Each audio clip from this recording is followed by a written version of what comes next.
Hi friends, मैं हूं doctor Shreya.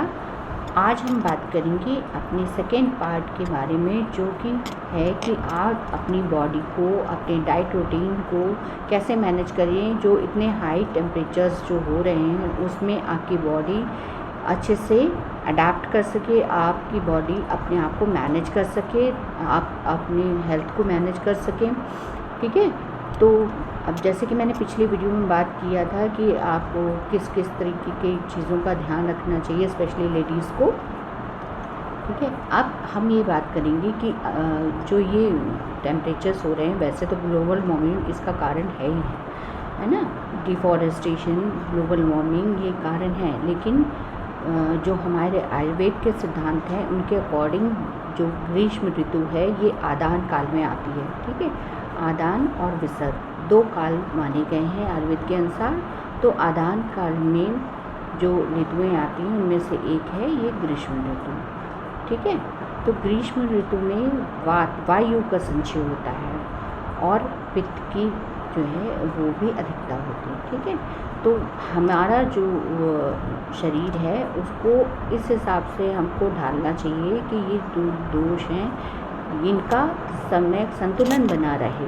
ठीक है, तो वायु यानी जितने भी आपके मूवमेंट्स हैं वो वायु कंट्रोल करती है।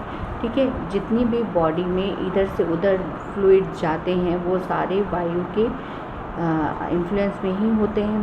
ठीक है, और हमारी जो जो जठराग्नि है यानी जो डाइजेस्टिव सिस्टम है उसमें पित्त का इन्वॉल्वमेंट है। ठीक है, तो अगर हम इन दोषों का प्रॉपर ध्यान रखते हुए अपना डाइट अपने फॉलो करेंगे और अपने पैटर्न को फॉलो करेंगे, ठीक ढंग से रहेंगे, तो फिर हमें कम से कम तकलीफ होगी। ठीक है, या हमारी जो बॉडी है वो ईज़िली इन टेम्परेचर्स के साथ अडॉप्ट करेगी। ठीक है, तो डाइट जैसे कि आप जानते ही हैं और ये हर एक कॉमन लोगों को पता है कि डाइट हमारी बहुत हल्की होनी चाहिए। जो भी भोजन है यानी जो हम खाते हैं वो ईज़िली डाइजेस्ट होने वाला चाहिए। जैसे कि आप जो सब्जियों में है, लौकी है, तुरई है, या इस तरह की सब्ज़ी जो बहुत ही ईज़िली डाइजेस्ट हो सकते हैं। ठीक है, स्पेशली रात के दौरान तो आपको ऐसी ही चीज़ें खानी चाहिए। रात के दौरान आप में कभी भी ऐसे डिनर टाइम में सब्जी नहीं लीजिए, ऐसी कोई भी चीज़ मत लीजिए जो कि डाइजेस्ट होने में प्रॉब्लम करेगी, क्योंकि एक तो बॉडी वैसे ही वीक होती है, बॉडी की स्ट्रेंथ वैसे भी वीक होती है ना। और ऊपर से आप इस तरीके के खाने को लेंगे तो क्या होगा कि बॉडी को एक्स्ट्रा लेबर करना पड़ेगा, एक्स्ट्रा एनर्जी अपनी डालनी पड़ेगी, जो फिर इंटर्न आपको वीकनेस क्रिएट करेगी। ठीक है, तो आपको इसलिए ईज़िली डाइजेस्टेबल फ्रूट जो है वो खाने चाहिए। फ्रूट्स में आप में ऐसे फ्रूट्स जैसे कि जिसमें वाटर का कंटेंट ज़्यादा हो, जैसे आजकल मौसमी फल तरबूज हैं, है ना, और खरबूजा है और खीरा है। ठीक है, तो ये सब चीज़ें जिनमें पानीदार चीज़ें हैं उनको आपको लेना चाहिए। आप जो पेय पदार्थ हैं यानी पीने योग्य पदार्थ हैं उनमें आप नारियल पानी, छाछ, सौंफ का शरबत बना सकते हैं, खस का शरबत बना सकते हैं। ठीक है, और तो ये क्या करते हैं, इनकी तासीर ठंडी होती है जो कि हमारे बॉडी टेम्परेचर को मेंटेन रखती है।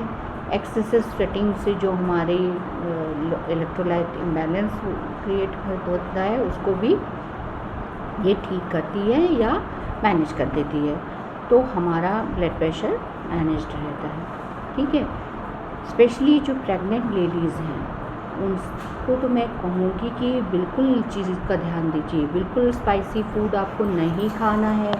आपको ध्यान देना है कि कोई भी ऐसी चीज़ जो बहुत ज़्यादा स्पाइसी होगी या आपको हो सकता है टेस्ट लगे, मन कभी कभी करता है कि हम डिफरेंट चीज़ें देखें, खाएं पिएं, मन करता है, लेकिन क्या होता है कि कभी भी कोई चीज़ ऐसी हो सकती है जो आपको नुकसान कर जाए। और अगर आपको नुकसान कर जाए तो एक तो आपकी बॉडी समय बेबी कैरी कर रही है ना, और दूसरी बात है अगर आपका डाइजेस्टिव सिस्टम बिगड़ गया तो आपको वैसे तो परेशानी होगी और बच्चे को भी परेशानी होगी साथ में, है ना। तो जो भी डाइट है वो आपको सीज़न के अकॉर्डिंग लेनी चाहिए। बहुत ज़्यादा ठंडा पानी ना पिएं, नॉर्मल टेम्परेचर जैसे ठंडा है और एकदम नॉर्मल टेम्परेचर का पानी लें, ठीक है। आप नारियल पानी ले सकती हैं, ठीक है। शिकंजी, नींबू, चीनी, नमक हल्का बिल्कुल बना के शिकंजी ले सकती हैं समय समय पर, ठीक है। तो इससे भी आपको सहायता मिलेगी। खाने में आपको बिल्कुल रात का खाना बहुत ही अच्छे मतलब ध्यान देकर बनाना है, ठीक है, अपने लिए अपनी फैमिली के लिए, दोनों के लिए ना। तो और जैसे कि आपका खाना इजीली डाइजेस्ट होगा, है ना। तो आपको कई बार होता है कि इनडाइजेशन से हम लोग के पास पेशेंट आती है तो पेट में दर्द बताती है और पता करते हैं तो पता चलता है कि पिछली रात में इन्होंने कुछ ऐसा खा लिया था, बाहर का खा लिया था या फिर कुछ ऐसा खा लिया था, तो उसकी वजह से प्रॉब्लम हो गई। तो एक तरीके से क्या हुआ कि आपको एक एक्स्ट्रा मेडिसिन हमें देना पड़ रही है, ठीक है। तो बेसिकली आपके बच्चे की ग्रोथ को मैनेज करने के अलावा भी आपने एक काम अपने लिए अरेंज कर लिया, ठीक है। कई बार देखते हैं हमें कि लेडीज़ आती हैं, उन्हें बहुत खांसी होने लगती है, ठीक है, और पता करते हैं तो पता चला कि मैडम बहुत धूप में आए थे और एकदम ठंडा पानी पी लिया, अब खांसी शुरू हुई और खांसते खांसते इतनी खांसी आने लगती है कि पेट में दर्द शुरू हो जाता है, ठीक है। तो ये रिस्की है कि नहीं? हाँ, खांसी आ रही है, लेकिन खांसी के साथ आपके जो लोअर एब्डोमेन पे प्रेशर पड़ रहा है उसकी वजह से आपको पेन स्टार्ट हुआ, ठीक है। इससे आपको आगे दिक्कत हो सकती है, ठीक है। तो अननेसेसरी इस चीज़ को क्रिएट करने से कोई फ़ायदा नहीं। आप जितना डाइट अच्छी रखेंगी, अपना प्रॉपर रेस्ट लेंगी, कोई भी ऐसा एक्सर्शनल वर्क नहीं करना है जिससे आपको या आपके बेबी को प्रॉब्लम हो, ठीक है। इस चीज़ का ध्यान दीजिए। और जब आप अच्छी डाइट, अच्छी स्लीप, अच्छे मन से रहेंगी तो आपका बच्चा भी अच्छे से ग्रो करेगा, ठीक है।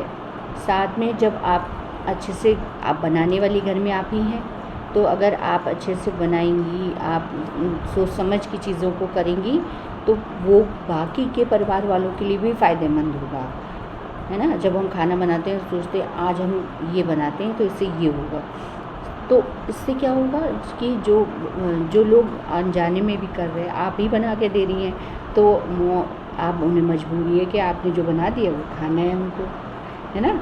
तो कई बार ये होता है कि हमको एक तरीके से टैकल करना पड़ता है चीज़ों को, ठीक है, लेकिन ये सबके लिए फ़ायदेमंद है। इतना ज़्यादा टेम्परेचर होने पे अगर हम थोड़ा कॉशियस नहीं रहेंगे तो हमारे लिए ये नुकसानदायक हो सकता है, ठीक है। तो उम्मीद है आपको ये जानकारी पसंद आई होगी और अगर ऐसे ही इंफॉर्मेटिव वीडियोस मैं लाती रहूँगी। आप प्लीज़ कमेंट करें, शेयर करें, फॉलो करें। मेरी वीडियोस आपको पसंद आ रहे हैं तो आप प्लीज़ बताएं, ठीक है। मैं कोशिश करूँगी कि आपको इन्फॉर्मेशन ईजी ढंग से प्रोवाइड कर सकूँ और इसको थोड़ा इंटरेस्टिंग वे में आपको दे सकूँ। Thank you.